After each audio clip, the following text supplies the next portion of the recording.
The Salt March and the Civil Disobedience Movement, Part 1। Mahatma Gandhi ने नमक के रूप में ऐसा सिंबल ढूंढा जो पूरे भारत देश को यूनाइट कर सकता था। 31 जनवरी 1930 को महात्मा गांधी ने वायसराय अरविंद को एक 11 डिमांड्स वाला लेटर भेजा। इनमें से कुछ डिमांड्स जनरल इंटरेस्ट की थी और कुछ अलग अलग क्लासेस की खास डिमांड्स थी, इंडस्ट्रियलिस्ट से लेकर पेजेंट्स तक।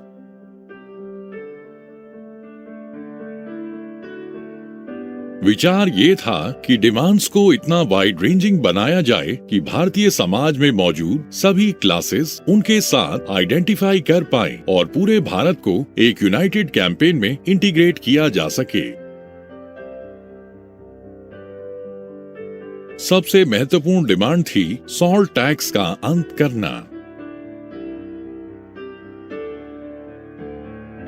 नमक अमीर और गरीब दोनों के द्वारा प्रयोग किया जाता है और भोजन का एक महत्वपूर्ण हिस्सा है।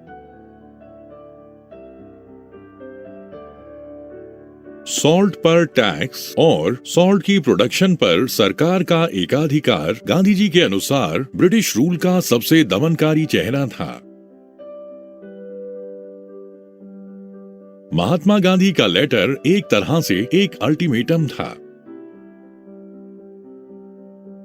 अगर ये मांगे 11 मार्च तक पूरी नहीं की गई तो लेटर में लिखा था कि कांग्रेस एक सिविल डिसोबीडियंस कैंपेन आरंभ करेगी। अरविंद नेगोशिएट करना नहीं चाहता था।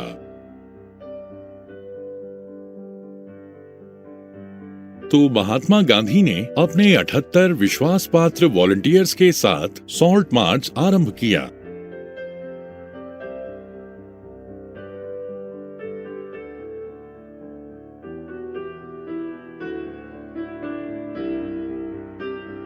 ये मार्च 240 मील लंबा था और साबरमती में गांधी जी के आश्रम से आरंभ होकर गुजराती कोस्टल टाउन डांडी तक था।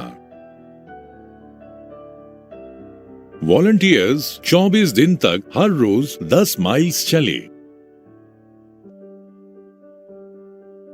जहां पर भी महात्मा गांधी रुकते, हजारों की संख्या में लोग उन्हें सुनने आते। गांधी जी उन्हें बताते कि स्वराज का मतलब क्या है और शांतिपूर्ण तरीके से अंग्रेजों का विरोध करने के लिए प्रेरित करते। 6 अप्रैल को गांधी जी डांडी पहुंचे और वहां पर समुद्र के पानी को बॉयल करके नमक बनाया।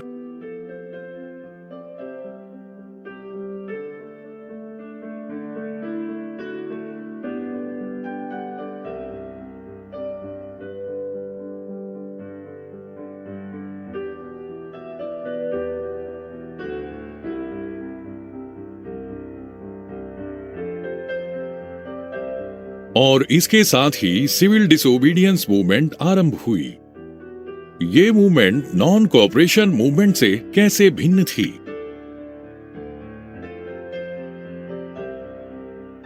The salt march and the civil disobedience movement part 2।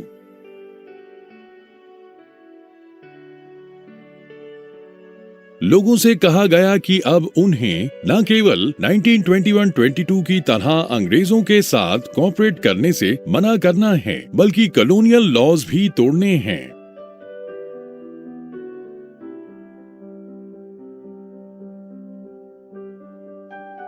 हजारों की संख्या में देश के विभिन्न हिस्सों में लोगों ने सॉल्ट लॉ तोड़ा, सॉल्ट मैन्युफैक्चर किया और सरकारी सॉल्ट फैक्ट्रियों के सामने प्रदर्शन करे।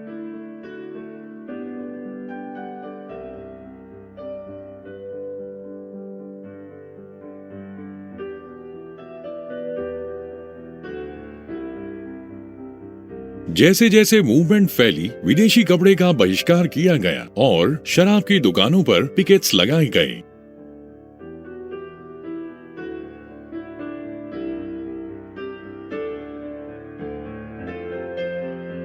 पेजेंट्स ने रेवेन्यू और चौकीदारी टैक्सेस देने से मना कर दिया। विलेज ऑफिशियल्स ने रिजाइन किया और बहुत सारी जगहों पर फॉरेस्ट पीपल ने फॉरेस्ट लॉज को तोड़कर रिजर्व फॉरेस्ट में प्रवेश करके लकड़ी इकट्ठी की और अपने पशुओं को चराने के लिए छोड़ दिया। इन घटनाओं के बाद चिंतित ब्रिटिश गवर्नमेंट ने कांग्रेस लीडर्स को एक के बाद एक गिरफ्तार करना आरंभ कर दिया। फलस्वरूप विभिन्न क्षेत्रों में हिंसक झड़पें हुईं।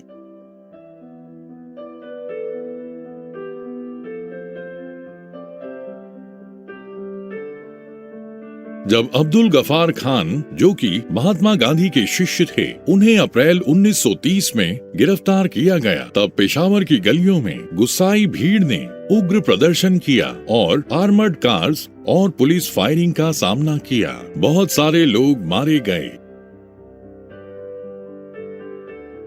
एक महीने बाद जब महात्मा गांधी भी गिरफ्तार किए गए, तब शोलापुर में इंडस्ट्रियल वर्कर्स ने पुलिस चौकियों,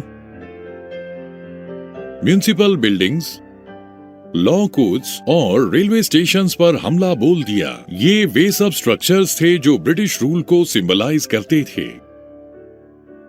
एक डरी हुई सरकार ने ब्रूटल रिप्रेशन की पॉलिसी के साथ रिस्पॉन्ड किया।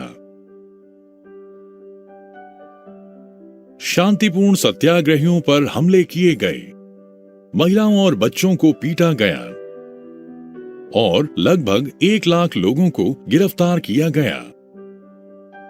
ऐसी स्थिति में महात्मा गांधी ने एक बार फिर मूवमेंट को वापस लेने का फैसला किया और 5 मार्च 1931 को अरविंद के साथ एक पैक्ट साइन किया।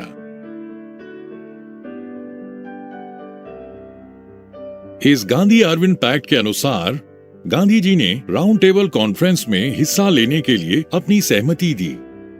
कांग्रेस ने लंदन में पहली राउंड टेबल कॉन्फ्रेंस का बहिष्कार किया था और सरकार सभी पॉलिटिकल प्रिजनर्स को छोड़ने के लिए राजी हो गई थी। दिसंबर 1931 को Gandhi ji round table conference attend करने लंदन गए, लेकिन निगोशिएशन सफल ना हो पाई और गांधी जी निराश होकर वापस लौट आए। भारत में आकर उन्हें महसूस हुआ कि यहाँ पर सरकार ने एक रिप्रेशन का नया साइकिल आरंभ कर दिया था।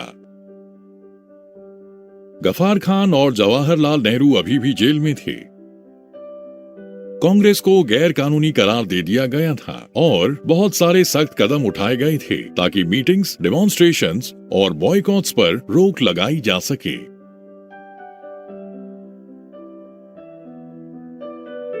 अब महात्मा गांधी ने सिविल डिसोबीडियंस मूवमेंट लॉन्च करने का एक बार फिर से फैसला किया।